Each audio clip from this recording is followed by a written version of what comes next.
అడగండి, no problem. ఒక్క నిమిషం అమ్మా, నో ప్రాబ్లం. Good question. ఇంతముడు భయపడుతున్నావా? ఏం లేదు కదా. నేను రెడ్ బుక్ గురించి ఏం చెప్పానమ్మా పబ్లిక్ మీటింగ్ లో?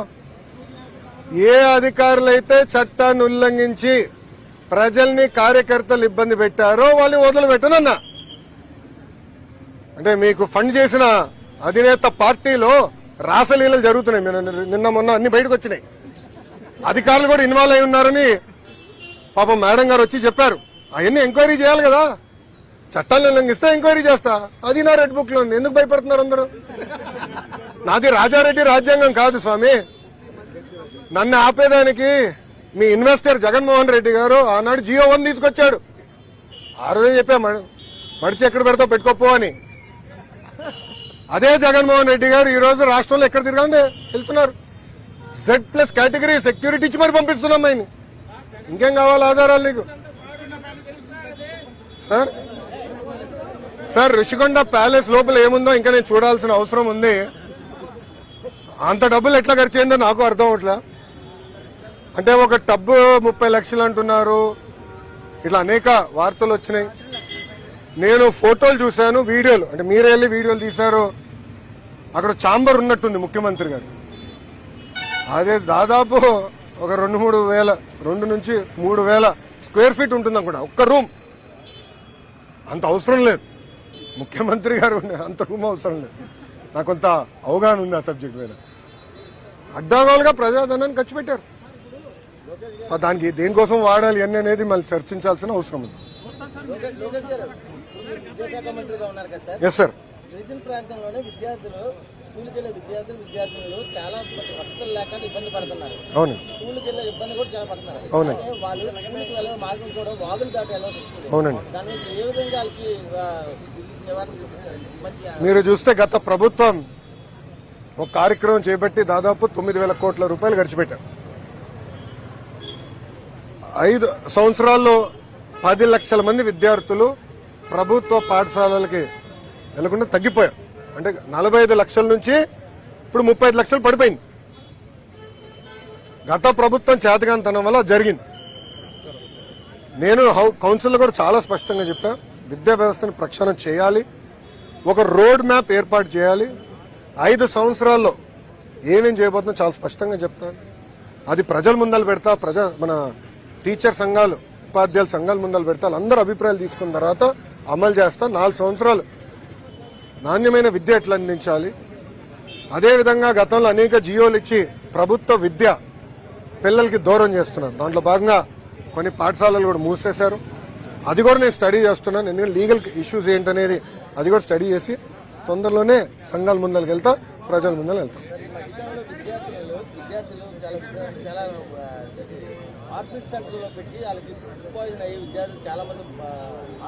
అవును, 3 విద్యార్థులు కూడా చనిపోయారు. అవును.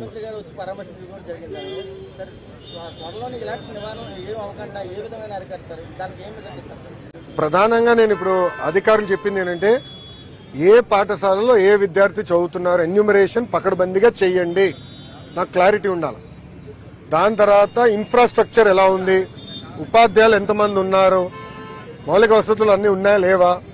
దాని తర్వాత స్కూల్ మేనేజ్మెంట్ కమిటీలు వచ్చినాయి.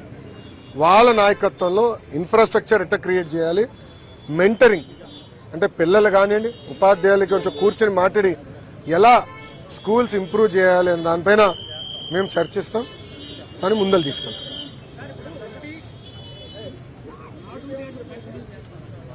సార్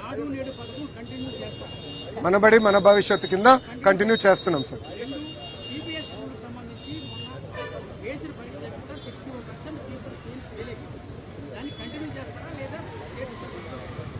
నాకన్నా ఫాస్ట్ గా మీకే న్యూస్ వస్తుంది. ఒక్క నిమిషం. అంటే మీ అందరు తెలుసు, నేను 18th వెడ్డింగ్ యానివర్సరీకి 3 రోజులు లేను. వెళ్లే ముందలా నేను అధికారులు కూడా కలిశాను. అప్పటికి 2 ఎగ్జామ్లు జరిగినాయి. ఆ రిజల్ట్స్ చూసినా బాధ కలిగించింది. సంస్కరణలు తీసుకొచ్చినప్పుడు, ప్రత్యేకంగా విద్యారంగంలో సంస్కరణలు తీసుకొచ్చినప్పుడు కొంచెం ఆలోచించి ఒక పద్ధతి ప్రకారం తీసుకురాలి.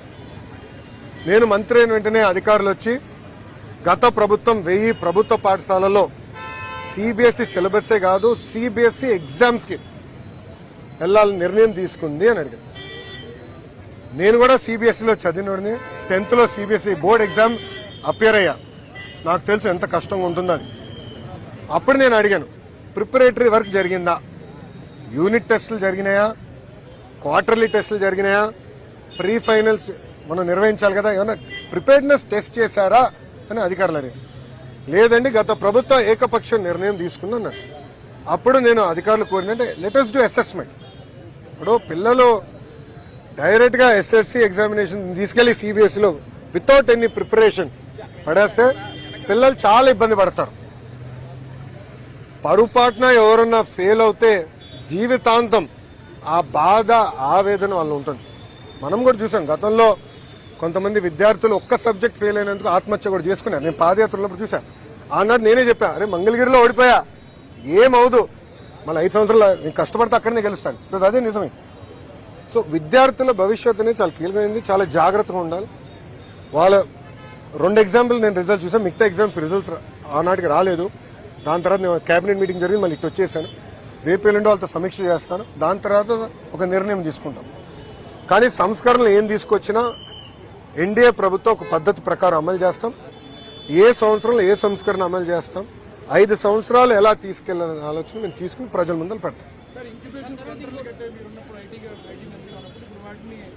రాజధాని భవనాలని మొత్తం అందులో ఉన్న విషయాలు చాలా ఇబ్బంది పడుతుంది. ఐటీ మొత్తం విశాఖపట్నం ఏ రకంగా తిరిగి మళ్ళీ దీన్ని పునరుద్ధరణ తీసుకొస్తారు, ఏ రకంగా చంద్రబాబు నాయుడు గారు అంటే ఒక బ్రాండ్.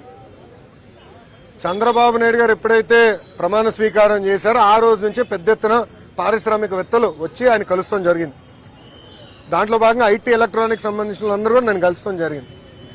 వాళ్ళు ఈరోజు చాలా ఆనందంగా ఉన్నారు. అమ్మయ్య సైకో పాలన పోయింది, ప్రజాపాలన వచ్చింది, మంచి రోజులు వచ్చినాయి, ఇప్పుడు మేము పెట్టుబడి పెట్టేదానికి సిద్ధంగా ఉన్నాం, ముందరకు వచ్చాం. దాంట్లో భాగంగా ఆల్రెడీ విశాఖపట్నంలో పెట్టుబడి పెట్టిన కంపెనీ యజమానులతో కొంతమంది కలిశాను. ఈ రోజు ఈ ప్రెస్ మీట్ అయిన తర్వాత వాళ్ళతోనే నాకు మీటింగ్ కూడా పెట్టుకున్నాను. ఉన్న కంపెనీస్ ఎట్లా ఎక్స్పాండ్ అవ్వాలి, వాళ్ళ ఆలోచనలు ఏంటో తెలుసుకునేదానికి. రెండోది, ఆల్రెడీ నేను అనేక కంపెనీస్తో చర్చలు జరిపిస్తున్నాం. గతంలో 2019లో అదానితో ఒప్పందం కుదుర్చుకుని 1,00,000 కోట్ల పెట్టుబడితో solar energy data centre project తీసుకొచ్చారు. ఆ రోజు అందరూ ఎగతాళి చేశారు. ఈరోజు చూడండి, మహారాష్ట్రలో గత ప్రభుత్వం చేతగాని తన వల్ల ప్రాజెక్ట్ మహారాష్ట్రకి వెళ్ళింది, తెలంగాణకి వెళ్ళింది. మళ్ళీ వాళ్ళతో కూడా డిస్కస్ చేస్తున్నారు, ఇతర కంపెనీలతో కూడా డిస్కస్ చేస్తున్నారు. విశాఖపట్నాన్ని ఒక AI capital of the world ఎట్లా తీర్చిదిద్దాలి, దానికి కావాల్సిన కరికులం ఏంటి, యూనివర్సిటీ ఏంటి, డేటా సెంటర్స్ పెట్టే కంపెనీలు ఏంటి, ఏఐ నుంచి సినిమాలు, టీవీ షోస్, మీడియా రిపోర్టింగ్. నీకు నచ్చదు బట్ రియాలిటీ అది. లీగల్, పాలిటిక్స్ లో, బిజినెస్ లో ఎట్లయితే ఏ ట్రాన్స్ఫర్ చేస్తాం, స్కూల్స్ ఆఫ్ ఎక్సలెన్స్ క్రియేట్ చేయాలి. దానికి సంబంధించిన అన్ని కంపెనీలు విశాఖపట్నం తీసుకున్న లక్ష్యంతో మీ ఐటీ మంత్రిగా నేను పనిచేస్తాను.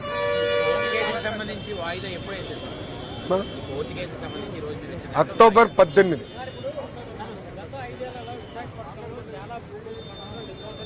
Yes sir.